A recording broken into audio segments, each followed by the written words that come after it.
2026 বিশ্বকাপে ব্রাজিলের 5 জন ফুটবলার নিশ্চিত খেলতে পারবে না।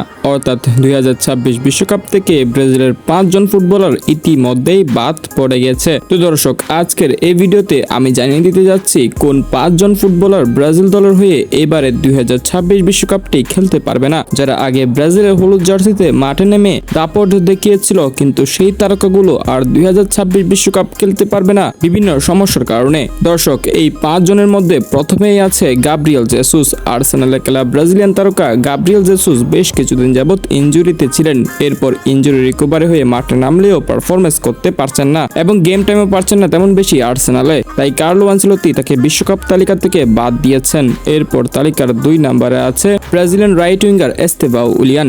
চেলসির ম্যাচে সে ইনজুরি হয়েছিলেন এবং সেই ইনজুরি রিকভারি হওয়া সম্ভব নয় বিশ্বকাপ পর্যন্ত, ফলে কার্লো আনচেলত্তি তাকেও বাদ দিয়েছেন। এরপর তালিকার 3 নম্বরে আছে রদ্রিগো।